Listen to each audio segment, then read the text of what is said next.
Hello everyone. Today's poem is 终南望余雪 by Zu Yong. It's almost the year end of 2019, so I would like to share this snow poetry, and I wish you a happy new year, a happy 2020. Zu Yong belongs to the time of the most prosperous Tang, and he has a very good relationship with the most famous poet of the time, Wang Wei, and these two, they have quite similar interest as well as characteristics. So they are both famous for their mountain, river, and farming field poetry. So this is one of the mountain and river poetry by Zu Yong. He passed the imperial exams, but not for long. He quit his job and he stayed in the countryside. So you can see he's really enjoying the life of the mountain and river and farming field. But on the other hand, even from this poem, there's a general saying that he was really good and interested on the mountain rivers, farming fields, but he was of not big goal, his life personal goals. He's not an ambitious person. So we can see that from this poem as well. There is a very interesting story about this poem.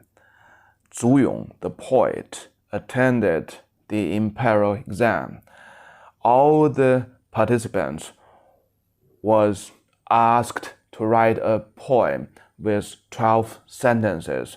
Of course, there are some other rules about this poetry, but the basic requirement is 12 sentences. So after a while, Zu Yong handed out this poem, and the testers, the examiner, said, "This poem is not qualified. Would you have a second thought and rewrite it?" Zu Yong replied very firmly, "I have write everything, every meaning to the end of it. I have write everything up, and that's all." So he insisted to hand this poem as his paper. So this is a very interesting story, maybe not the true story, but anyhow, this poem is one of the most famous poetry about snow and snowing. The title 终南望余雪 is a very classic Chinese sentence. It doesn't follow the grammar at all. As we all know, the mountain, Zhongnan, is the term of the mountain, the South Mountain, roughly 20 to 30 kilometers south to the capital, Chang'an city. It's a big mountain, and also it's a very, very famous mountain. The term Nanshan or Zhongnan appeared in the poem of the Book of Songs, which dated back 3,000 years ago. So every Chinese, when we saw the term Zhongnan or Nanshan, there's no doubt it refers to that big famous mountains. So the title 终南望余雪, even it never followed the grammar at all, but for Chinese, very naturally we know someone, it means someone is looking to the South Mountain, looking to the snows on the South Mountains. So very naturally, we know what it refers, even it never follow the grammar. So the key point to reading a classic Chinese poem is you know the terms, every terms in the sentence very well, and then you try to figure out what's about that sentence meaning, because the sequence, the grammars was never obeyed in a classic Chinese poetry. More precisely, 雨雪 means the snow lifted, which means the snowing was over, the snow ended, the snow was lifted on the ground, on the mountains. Okay, let's look at this very simple and beautiful poem. 终南阴岭秀，积雪浮云端。Zhongnan, the mountain. So you can hear the term Zhongnan or Nanshan. It's the same thing. 20 to 30 kilometers south to the capital, Chang'an city. Yinling means the north side of the mountain. And the Zhongnan mountain belongs to the very famous huge mountains, Qinling, roughly across 1,000 miles from the west to east. And Zhongnan was the middle part of Qinling. So the south part of a mountain was so-called Yang, and the north part of the mountain was so-called Yin. And this is derived from the concept yin-yang, because on the south side of the mountain, the shining can goes to the south side of the mountain, and on the north side, the sunshine cannot get there. So for the river, let's say the river goes from the west to the east. So that's the most of the cases in China. The most of the rivers goes from the Tibetan plateau to the east seas. So the most of the rivers in China, the direction was from west to east. So with the rivers from west to east, we can still use the concept yin and yang to tell which bond belongs to yin and which bond belongs to yang. So you can have a figure out by yourself, and you can also look at that if you get the concept wrong when it's or correct when it's applied to the river in China. Okay, so the first sentence, 终南阴岭秀. So on the north side of the Zhongnan mountain, 秀 means it's outstanding, beautiful. And so that's very normal sentence, but with the two characters, yin, it gives you a lot of the things.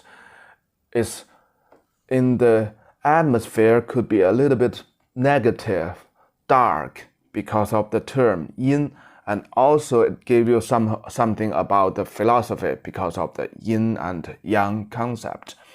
And the xiu is outstanding, beautiful. So the two character has something somewhat in contrast and conflicted, and this make the sentence with strength and with power. 积雪浮云端. So the thick snows, 积 means it's stacked, because the snow it's a big snow, so it's stacked very thick. The thick snow seems floating above the clouds because it's roughly 20 to 30 kilometers away in distance. So when we look to the mountains, we know the mountain was covered with thick snows, but it's so hard for us to tell which part is the snow, which part is the white clouds. Well, the outstanding technique of these sentences is the poet mentally intensively to think the snow was above the clouds. So that makes something very, very positive.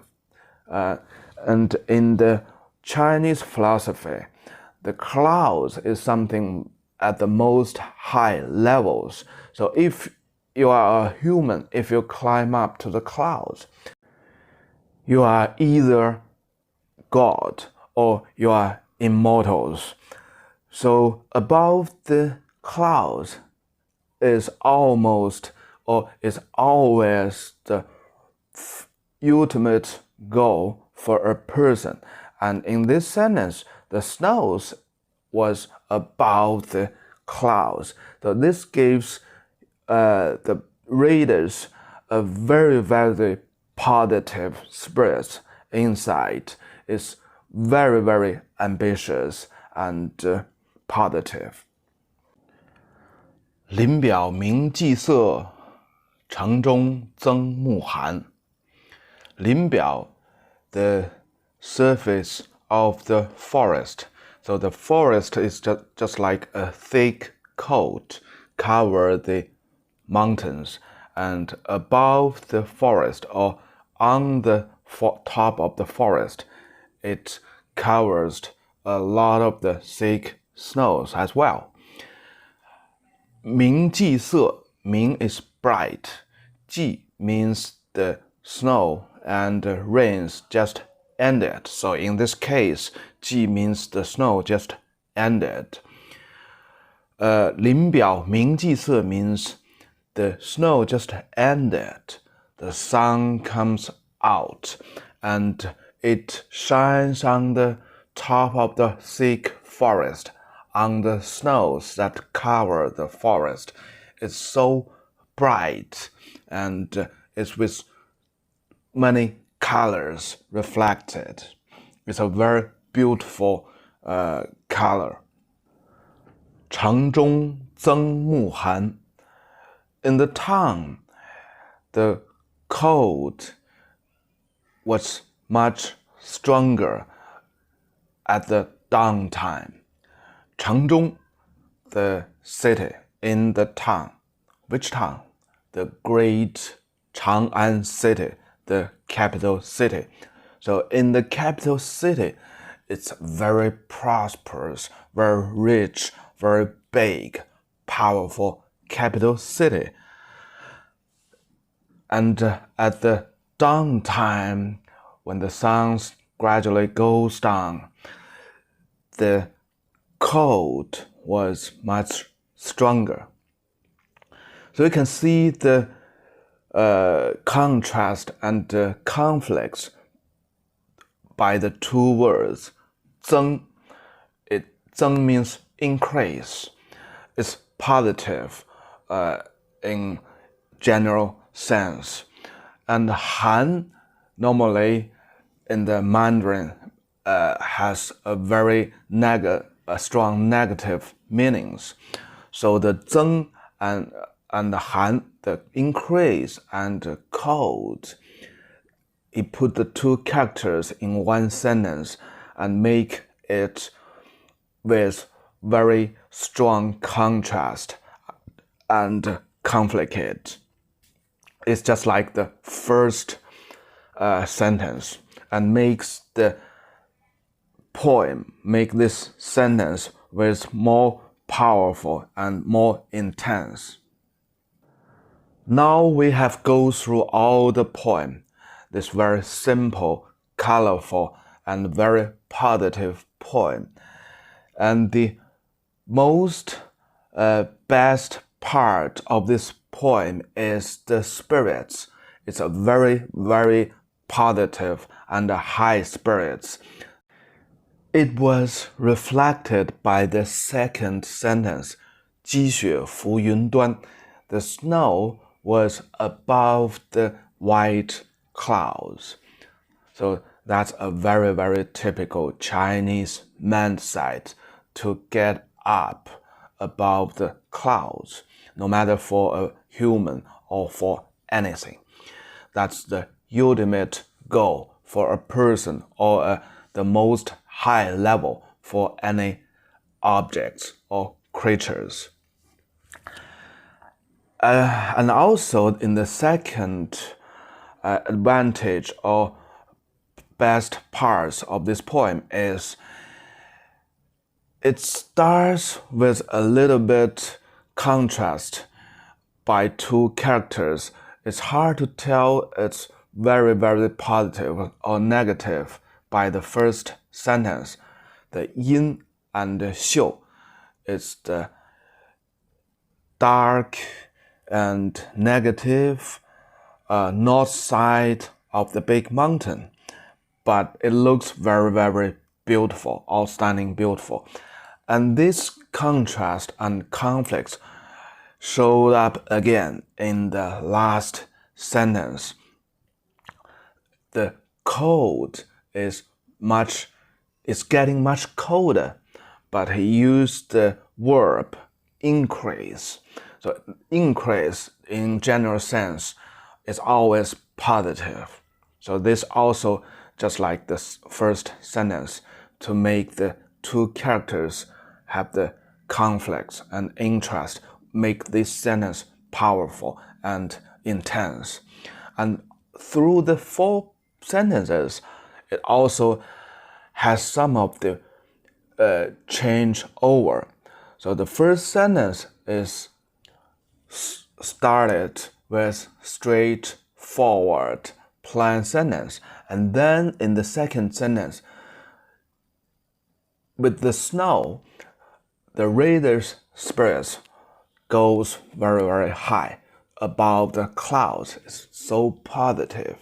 And in the third sentence, it describes the very high spirits. It looks so beautiful. It's shining like the snows on the thick forest.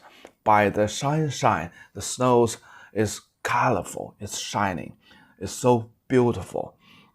And on the fourth sentence, a second thought, we can figure out one day has passed, the sun is going down, and it's getting colder and colder, and the atmosphere became a little bit conservative and a little bit negative compared to the previous sentences. And also by the fourth sentence, it connects the natural wonder of the South Mountain, the snows, the forest, the colorful sunshines with the people who are sitting or standing in some of the buildings in the great capital city, Chang'an city.